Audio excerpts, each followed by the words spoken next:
众所周知，我的微波炉是可以1分钟变出蛋糕的。那如果把主角换成饼干呢？安排，一次性做5种，向经典致敬的微波炉蔓越莓曲奇，入口酥到化的微波炉抹茶玛格丽特，马克杯就能做的微波炉版趣多多，免糖又免油的微波炉燕麦软曲奇，咸香酥脆能养胃的微波炉葱香苏打。怎么样，想吃哪款呀？据说第一次做烘焙，99%的人尝试的食谱是蔓越莓曲奇。第一次做微波炉饼干，也让我们从这个经典款开始吧。首先来整一条蔓越莓曲奇面团。咋整呀？黄油用微波炉叮到半融化的状态，咻咻咻，打它。白糖或糖粉倒，咻咻咻，打到它轻盈蓬松的像羽毛。1个蛋液分次倒，咻咻咻，倒，咻咻咻。面粉过个筛，切碎的蔓越莓干拌进来，整成方方的一条，冰箱冷冻1小时。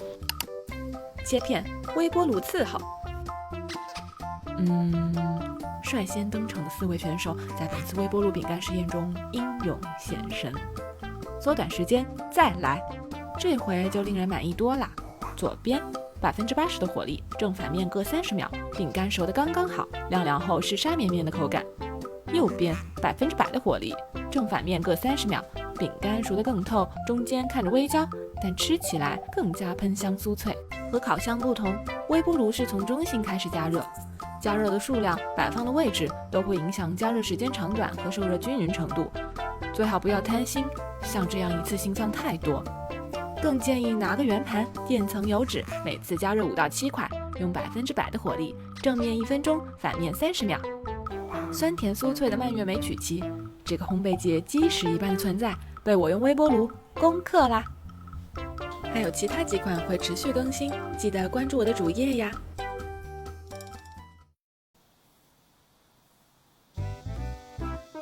做完上一期的微波炉蔓越莓曲奇，让我们再用另一款经典饼干来交叉印证一下实验心得。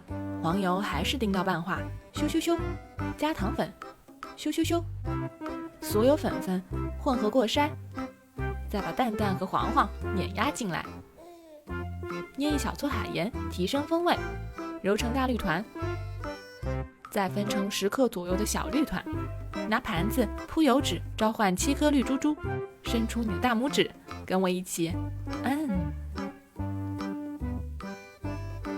送进微波炉，100%的火力，正面1分钟，反面30秒，出炉，记得晾凉才会变脆。跟烤箱版的比起来，微波炉版玛格丽特的小花开得更加灿烂一些，但口感上几乎没有差别，都是一个字，特别酥。酥到舌头一抿就融化，轻轻一捏就掉渣，还有抹茶的回甘在口中开花。还有其他几款，记得来我的主页看看呀。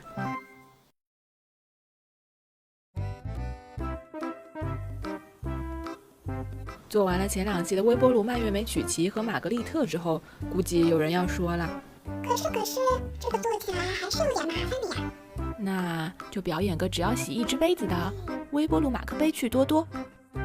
还是我的那个萨莉小鸡杯，丢1小块黄油，微波30秒到完全融化，加1勺糖，1个蛋黄，搅。这时你有2个选择，选择1，加3勺粉粉，搅匀，点缀杏仁片，微波炉1分30秒就能得到一个可口味的大 cookie。选择2，加5勺粉粉，搅匀，上手揉成团，分成2个球，摁成大饼脸，镶嵌巧克力，也是微波炉1分30秒，晾凉，就是仿版趣多多啦。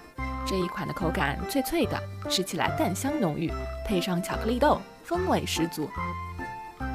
还有其他几款，记得来我的主页看看呀。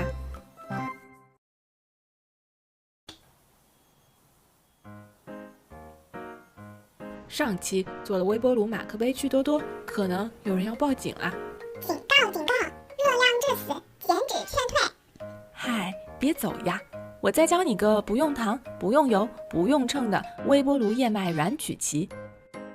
你只需要3种原料： 2根熟透的香蕉，用叉子无情碾碎。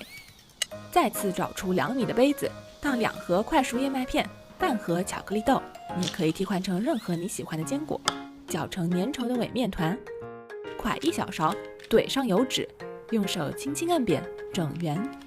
微波炉1分30秒，晾凉后咬一口，口感软而韧，配上微微融化的黑巧克力，越嚼越有味儿。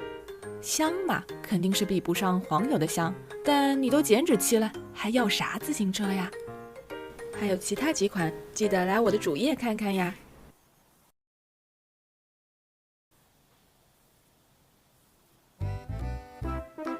前面连着做了4款微波炉甜饼干，可能有闲党要跳出来了。喂，不爱吃甜食的闲党，在这里等了好久了。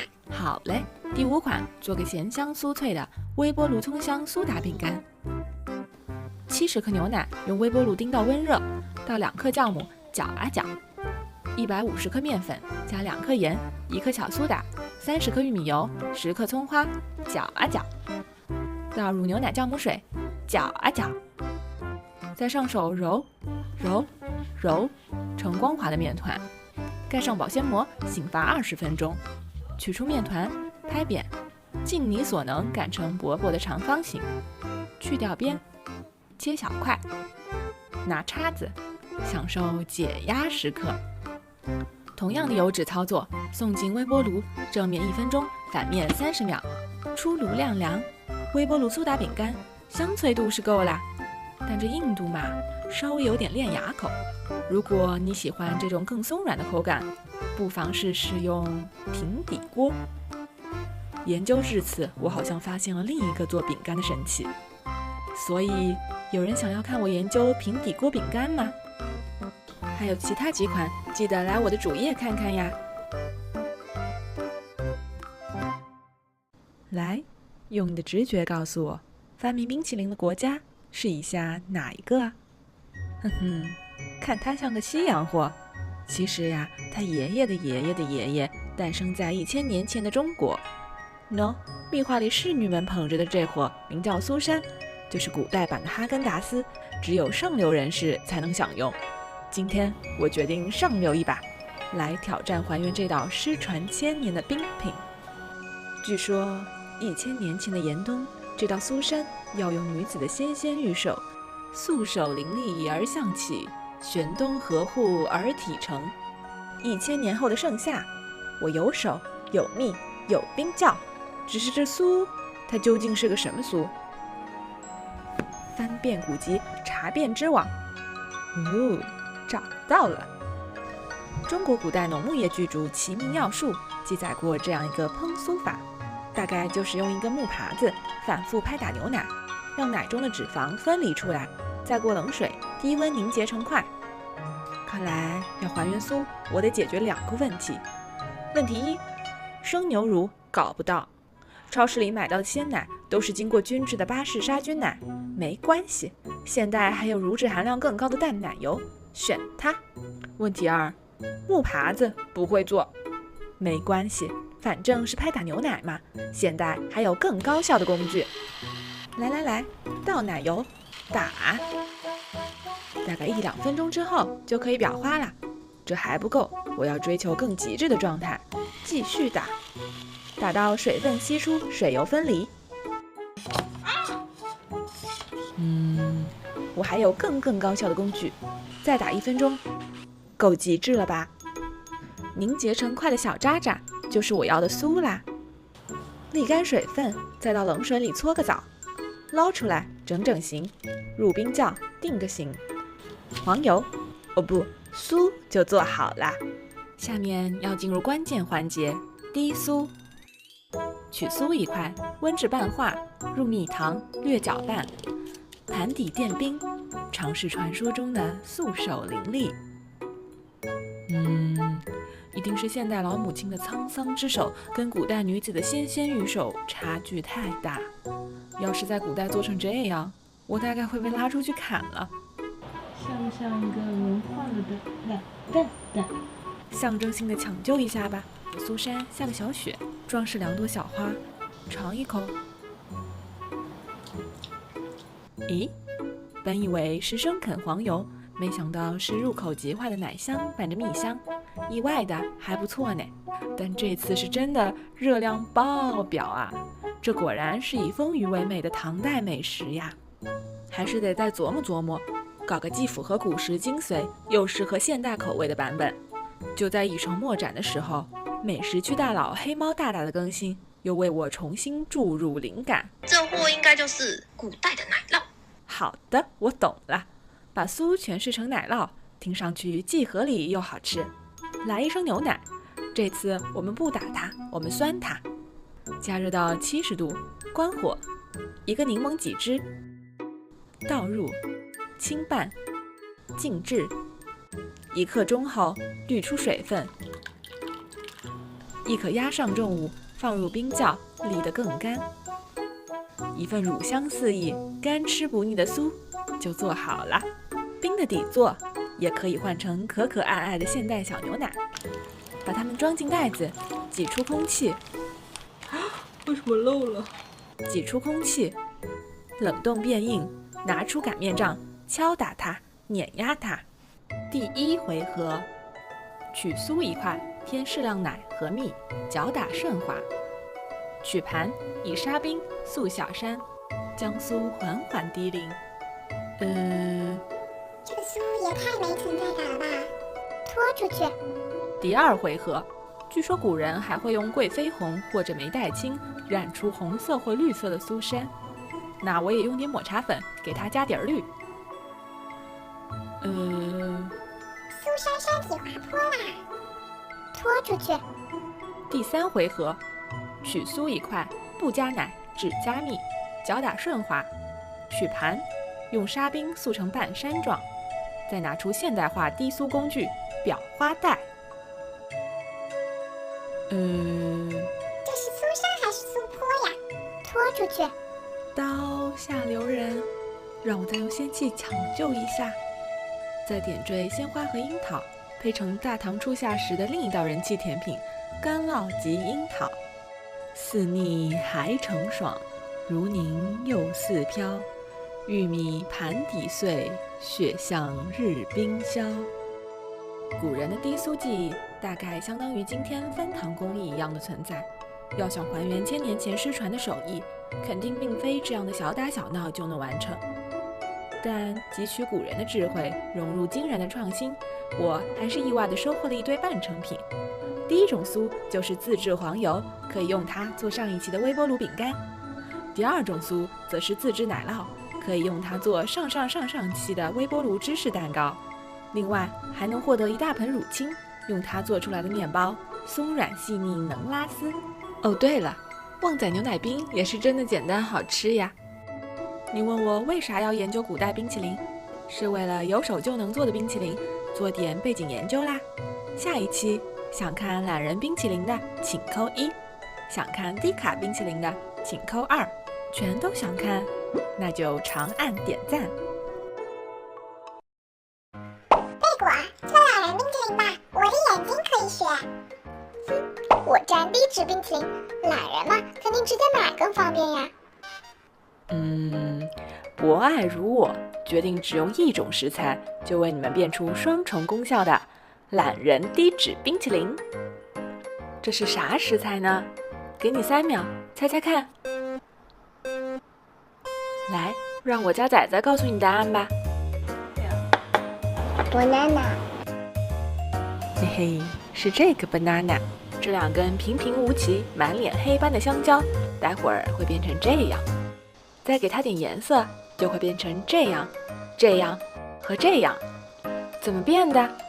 记好3个字：切、冻、打。第1步，切，是切香蕉的切。2根熟透的香蕉切片，不需要任何刀工，哪怕你徒手掰成小块也行。第2步，冻，是冻香蕉的冻。拿个密封袋，香蕉装进来，尽量平铺开，避免结大块。放进冷冻层，冻到硬邦邦，大概需要4到5个小时。第3步，打，是打香蕉的打。拿出现代化高效搅拌工具，把冻好的香蕉块倒进来，开打。一开始香蕉块块们会有点顽固，喜欢变成小颗粒，趴在杯壁上。这时可以拿个勺子帮忙捞一捞，搅一搅，杵一杵，接着打。不一会儿，它们就会被磨平棱角，服服帖帖，顺顺滑滑。如果你家料理机的威力不够大，香蕉块块们实在不听话，也可以加一勺厚厚的无糖老酸奶，润滑一下它俩的关系。然后呢，就可以吃啦。这时它的质地和口感非常接近软冰淇淋的状态，直接挖着吃就很过瘾。不考虑热量的话，也可以让它和脆筒或饼干之类 crunchy 的东西组个 CP。建议打好立刻吃，不要像我这样造型5分钟，拍照10分钟，会化掉的。不喜欢这种软趴趴的样子，那就把它们装进盒子，抚平身子，盖上被子，打回冷宫，关几小时，再次冻硬，就可以挖出可爱的冰淇淋球球啦。不瞒你说，冷冻过的香蕉真的会有冰淇淋的奇妙口感。不过和刚才的软冰比起来，重新冻硬的冰淇淋球球会稍微有一些沙冰般的小冰渣感。毕竟没加蛋黄，没加奶油，没有脂肪充当乳化剂嘛。外国人们给这货起了个名字，叫做 Nice Cream。如果你在减脂期又特别馋甜食，那这款 Nice Cream 绝对值得一试。这个球球的热量有多低呢？自己算。学会了这个基础款 Nice Cream， 如果你对热量还有一丢丢宽容度的话，就可以打开脑洞，解锁更多口味。比如，在打到丝滑的香蕉冰里加2勺无糖可可粉和1勺无盐花生酱，打冻就是花生可可 Nice Cream。巧克力的浓，花生酱的香和香蕉的甜呼应得很妙，是我的心头好。如果加1勺抹茶粉和1勺炼乳，或者加几勺我之前做的蜜桃酱，打冻又能分别 get 清新爽口的抹茶乳香 Nice Cream 和粉嫩可口的桃桃焦焦 Nice Cream。贝果，我家没有搅拌机、榨汁机、料理机怎么办呀？这个嘛，我也替你们尝试了切、筛、冻的方式，把切片的香蕉手动捣烂，再碾压过筛，试图营造搅打过的假象。然而筛了10分钟后，香蕉早已氧化的黑不溜秋，却仍在筛网上赖着不走。最后刷了半小时筛网，还有无数细密的香蕉泥始终残留。至于没有机器的同学，如果想看我做免机器版徒手冰淇淋，那就点个赞让我知道吧。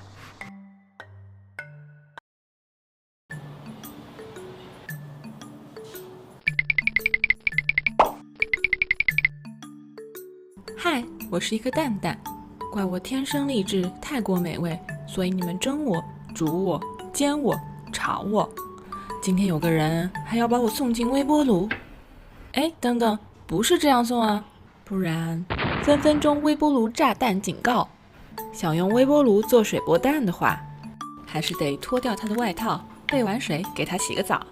敲重点，水量一定要淹没整个蛋。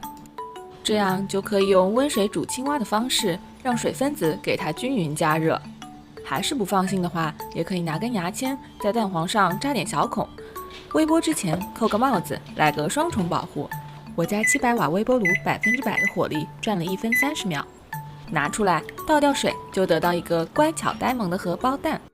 这样煮出来的蛋，蛋黄全熟不干硬，蛋白嫩滑又爽口。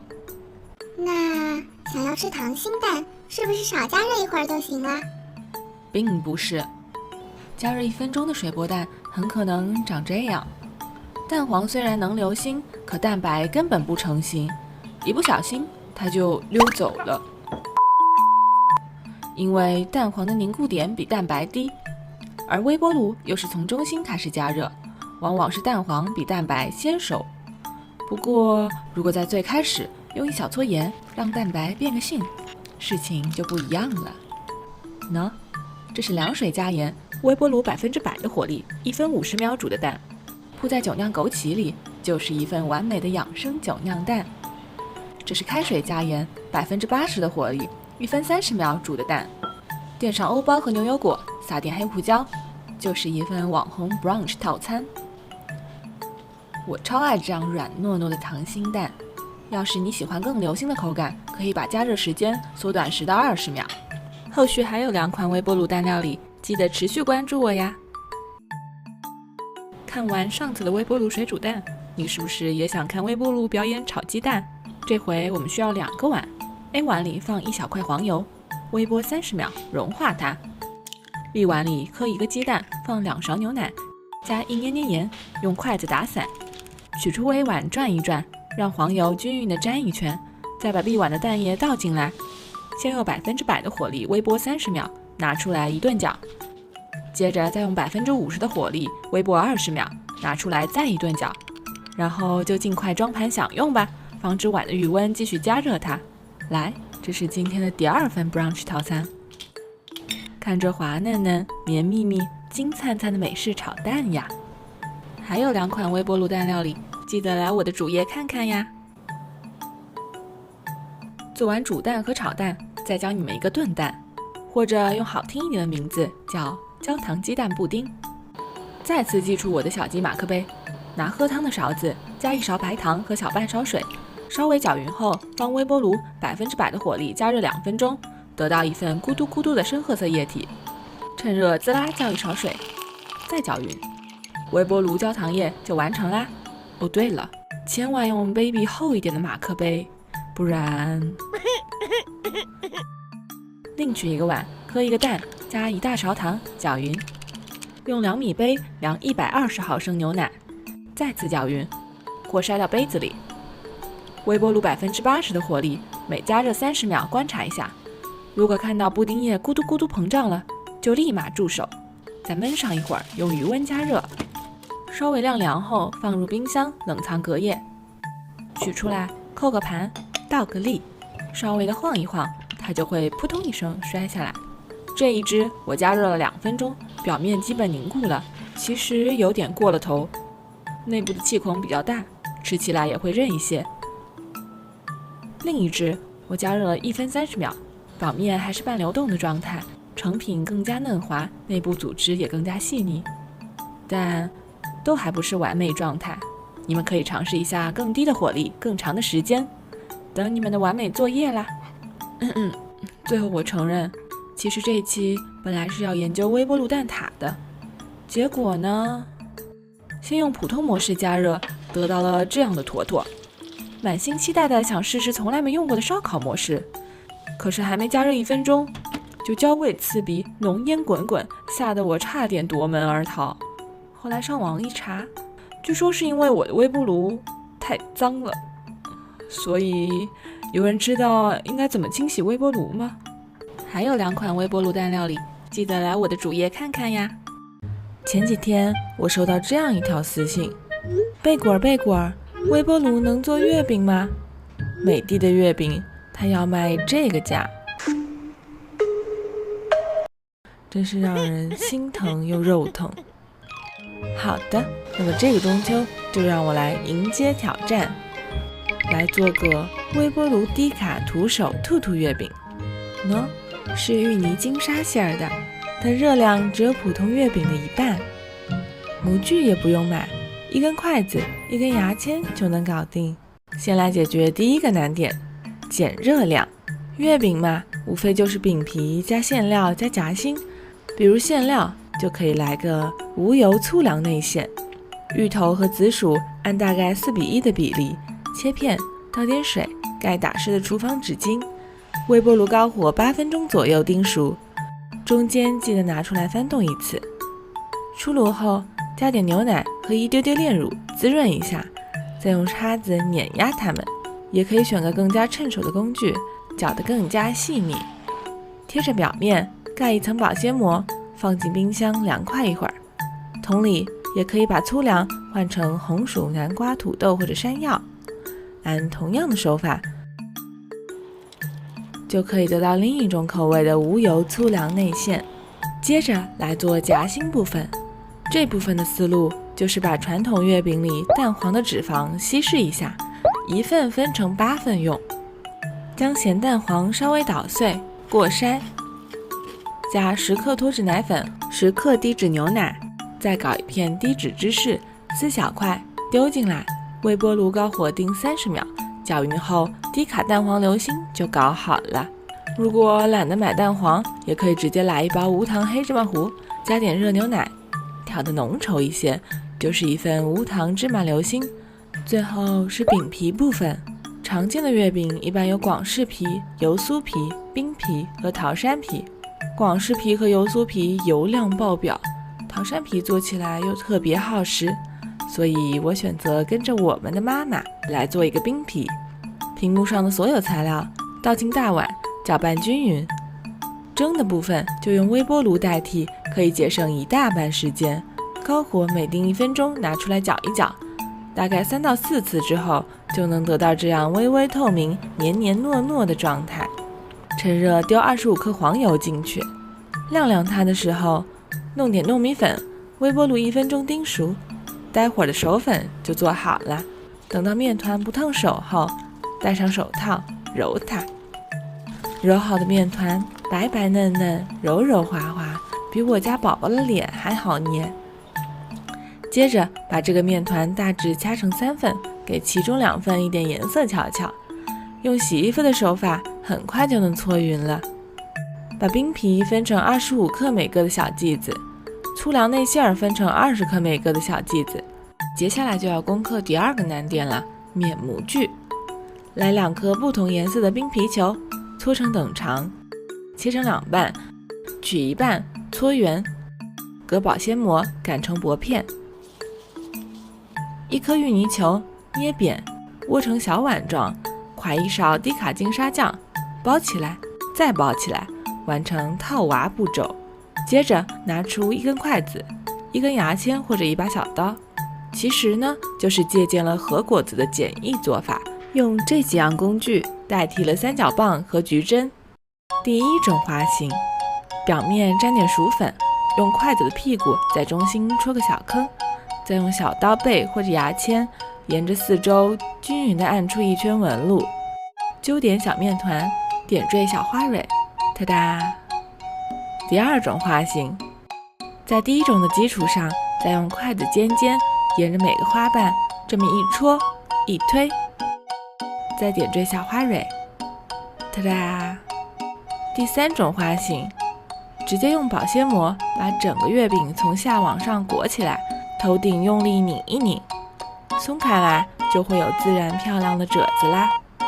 我还顺手捏了只兔兔，月饼捏得前窄后宽，用筷子戳2个耳朵，黑芝麻点缀2个眼睛，揪一丢面团，粘个小尾巴。不许说话像老鼠。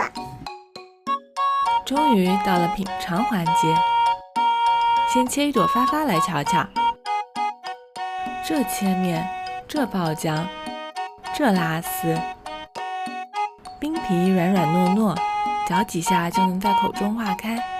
无糖无油的芋泥馅儿和冰皮的清甜配合得恰到好处，淡香浓郁的低卡夹心又让口感层次更加丰富立体起来。再挑个兔兔来庆祝中秋，中秋快乐呀！还想看我用微波炉做什么呢？来评论区报菜名吧。嗨，我是贝果儿，今天奉上年货小零食第2期平底锅版，这回就用咱们家家户户都有的糖，一起来变出4款平底锅年货小零食：酸甜可口的山楂糖雪球，儿时味道的冰糖小葫芦，奶香酥脆的焦糖面包丁，家人都爱的古早花生糖。第1款，糖加水加山楂加酸，可以得到山楂糖雪球。首先来准备点山楂，点个奶茶外卖要2根吸管，粗的那根用来吸珍珠，细的那根用来戳山楂。不想点奶茶的话，山楂用盐水多泡会儿，不戳屁屁，用厨房纸巾擦干水分，一定要擦得很干很干。平底锅出场，锅里倒1份水1份糖，开大火煮沸，边煮边用铲子搅啊搅。糖浆煮沸后，持续中火3到4分钟，用铲子划过锅底，糖浆液不会那么快聚拢。抓住时机倒1勺柠檬汁或者白醋，迅速搅匀。重点来啦，这时候赶紧关火，把平底锅移到台面上断热，继续搅动糖浆1分钟左右，会看到出现丝丝缕缕的白色纹路。这个时候再把山楂一股脑倒进来，不停地拌呀拌呀拌呀。等到温度慢慢降下来之后，就 get 了挂满白霜的山楂糖雪球。如果刚才没有及时断热的话，你就会得到一份拔丝山楂烂糊糊。这一碗山楂雪球就像雪地里打了滚的小红人，特别有过年的喜庆感。吃在嘴里，糖霜是沙沙的甜，山楂是微微的酸，开胃又消食，很适合当做年夜饭的前菜或者饭后小食。是不是感觉这个锅有点难洗？别慌，倒1杯水进来，再丢几个刚做好的山楂球一起煮开，顺便用铲子把山楂碾一碾。来，1杯酸甜可口的山楂糖水就做好啦。如果你懒得一直搅它，那也可以来做第2款，糖加水加山楂，可以得到冰糖小葫芦。这回把山楂们穿成小串串，或者从家里的果盘搞一些富裕的水果们。没有我这么好看的小竹签，那用牙签穿1、2个也是一样的。平底锅里倒1份水，2份糖，这次最多晃锅，一下也别搅，谁搅我跟谁急。开大火煮沸，看到大泡泡之后转中火，大概5分钟左右，原本纯洁的糖浆会肉眼可见的变成浅浅的琥珀色。可以像这样用筷子尖蘸一点糖浆，迅速的浸到冷水里，拿起来尝一尝。嚼起来像这样嘎嘣脆的时候，就是糖浆在告诉你我煮好啦。关火，把锅稍稍倾斜，拿着山楂串和水果串在里面轻盈的这么一蘸一滚，让多余的糖浆滴下来，再放到铺了油纸或者刷了油的盘子上，晾凉解渴。薄脆的糖壳裹住微酸的山楂，